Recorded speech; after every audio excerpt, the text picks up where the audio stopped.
ఈ బీసీలకు కులగణ కంప్లీట్ చేసి సమగ్రంగా సర్వే చేసిన తర్వాత 42% ఇస్తే అది న్యాయం జరుగుతుంది బీసీలకు అన్న ఉద్దేశంతో ఈరోజు 42% వాళ్ళు జీవో ఇచ్చారు.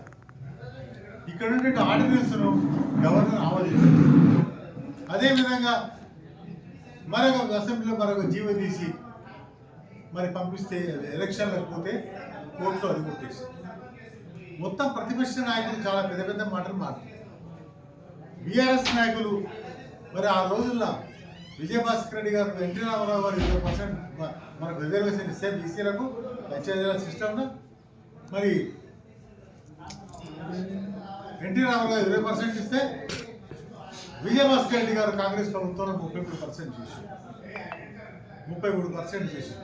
దాన్ని మళ్ళా కేసీఆర్ గారు 50% దాటకూడదని ఒక జీవో తీసుకొచ్చి 20% కూడా సరిగా ఇయ్యలేదు, 20% కూడా సరిగా బీసీలకు ఇవ్వకుండా ఈరోజు బీసీల మీద చాలా ప్రేమ ఉందని మాట్లాడుతున్నారు. టీఆర్ఎస్ నాయకులు చాలా పెద్ద పెద్ద మాట్లాడుతున్నారు. హరీష్ రావు కానీ, కేటీఆర్ గారు కానీ, పెద్ద మంది వేరే నాయకులు కానీ మీరు ఏందో చేసింది బీసీలు చెప్పండి. 42% ఇవ్వాలనుకున్నాం, మీరు 20% కూడా సరిగ్గా వేయలేదు. ఎంతమంది బీసీలు లిఫ్ట్ ఇచ్చారు మీరు చెప్పారు కదా.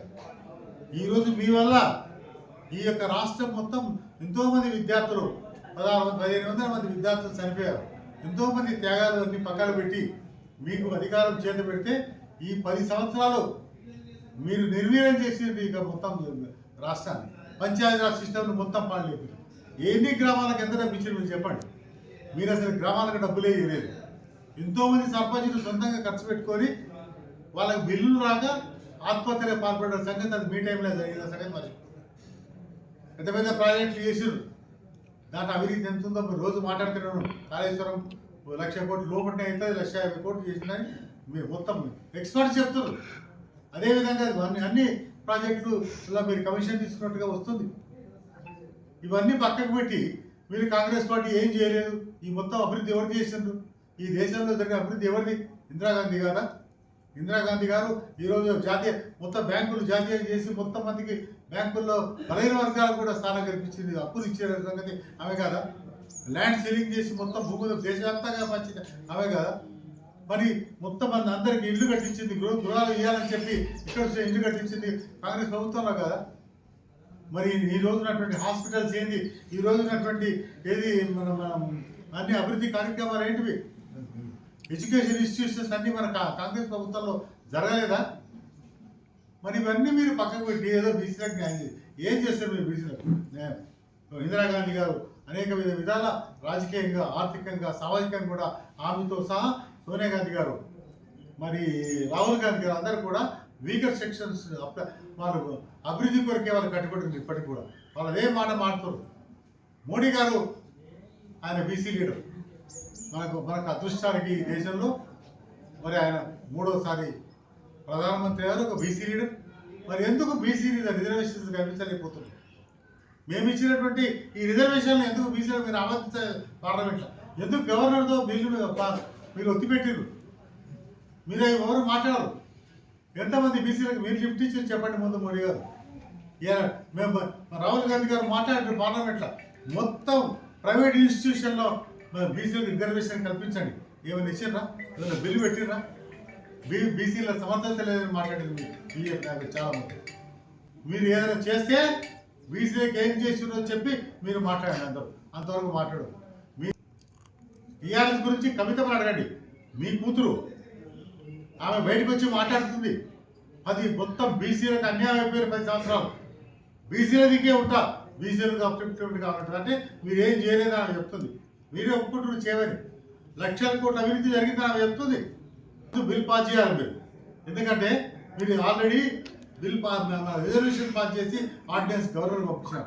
మీరు గవర్నర్ యాక్సెప్ట్ చేయండి, లేదా పార్లమెంట్ 9th షెడ్యూల్ మీరు దానికి ఆమోదించి తెలపండి. 50% పైన ఇవ్వచ్చు అని. మీరు ఏది లేకుండా ఉద్యమం చేస్తాడు. అందరు ఉద్యమం ఎవరి మీద ఉద్యమం చేస్తారు? ఆల్రెడీ కాంగ్రెస్ ఇచ్చింది, ఆల్రెడీ కాంగ్రెస్ ప్రభుత్వం ఇచ్చింది. 40-50% ఇవ్వాలని ఫైట్ చేస్తుంది. రేపు సుప్రీంకోర్టుకి పోవాలని వాళ్ళు ఆలోచిస్తుంది. లీగల్ కూడా అన్ని విధాలు ఉంది. మనం మీరు ఇవ్వండి. ఇప్పుడు బీజేపీకి ఓట్లేదు కదా, ఇక జనం తెలంగాణ జనం టీఆర్ఎస్ కూడా మస్తుగా వేసేది కదా. అది ఇవన్నీ పక్కకు పెట్టి మీరు ఇప్పుడు దుగుతెలాగా కాంగ్రెస్ విమర్శించుకుంటా ఏం చేసింది పార్లమెంట్ మాట్లాడతారు. కాబట్టి మీరు నిజంగా కమిట్మెంట్ ఉంటే బీసీల మీద, బీసీ సంఘాల నాయకులందరికీ రిక్వెస్ట్ చేస్తున్నా, అన్ని పార్టీలను బీసీ నాయకులు రిక్వెస్ట్ చేస్తున్నా, మీరు డయాస్ మీదకి వచ్చి ముందు ఆర్డినెన్స్ పంపించిన దాని మీద మీరు పాస్ చేసి ఎలక్షన్ నడపండి, లేదా పార్లమెంట్ బిల్ చేసి ఎలక్షన్ నడపండి. ఒట్టి కోర్టుల మీద ఆధారపడి కాదు, కోర్టు డిసైడ్ చేయవు పొద్దుగురు, కోర్టులో అత్యర వాదాలు ఉంటాయి, న్యాయం చెప్పొచ్చు, కోర్టు మీద డిపెండ్ అయ్యే రాజకీయం చేయకూడదు మనం. ఇది పొలిటికల్ పార్టీ, పొలిటికల్ థింకింగ్. కోర్టుకు ఓట్లు అవసరం లేదు, ఓట్లకు పరకు కావాలి. కాంగ్రెస్ పార్టీకి ఓట్లు వేస్తుంది తెలంగాణ, నీకు బీఆర్ఎస్ కేసారు, బీజేపీ కేసారు, అందరు కేసారు. మీ అందరి యొక్క బాధ్యత ఈరోజు మీరు బీసీలకు మీరు న్యాయం చేయాలి, 40% చేయాలి.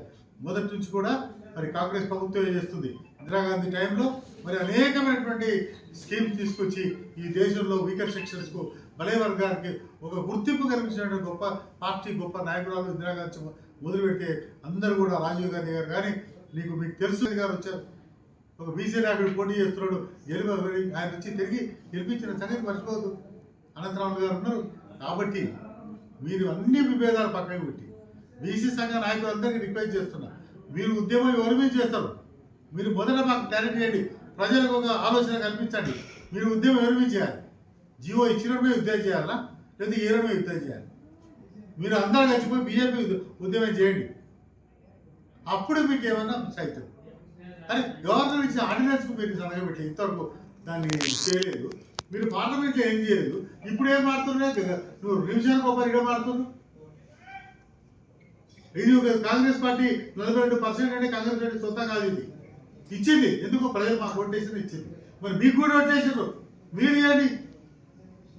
ప్రజలు మీకు ఓటేసారు, 8 స్థానాలు గెలిపించారు పార్లమెంట్లో, మీ అసెంబ్లీ స్థానాలు గెలిపించారు. మీరు పార్లమెంట్లో కొట్టాయండి, మోదీ గారితో మాట్లాడి మీరు బాగా చేయండి. అయ్యా ప్రజలు మాకు కూడా ఓటేసి చెప్పండి, బీఆర్ఎస్ వాళ్ళు కూడా చెప్పండి. అవన్నీ విడిచిపెట్టారు, మొత్తం కాంగ్రెస్ ఇప్పుడు చేయండి. ఇది దురదృష్టకర విషయం, ఇదంతా మోసం, ఇవన్నీ కూడా మోసం. వీళ్ళందరూ బీసీలు మోసం చేస్తున్నారు. ఒకసారి బీసీలు అందరూ కూడా, బీసీ సమాజం అంతా కూడా ఆలోచన చేయాలి, ఎవరు మన గురించి ఆలోచన చేస్తున్నారు. ఇవన్నీ కూడా లేనిపోయిన మాటలతో బీఆర్ఎస్ తర్వాత బీజేపీ ఏది కూడా కాంగ్రెస్ పార్టీకి సాటికి రాదు. కాబట్టి మీరందరూ కలిసి, అన్ని పార్టీలు కలిసి ఈ బిల్లు పాస్ చేసి ఎలక్షన్ నిర్మించేటువంటి కార్యక్రమాలు చేయాలని మనం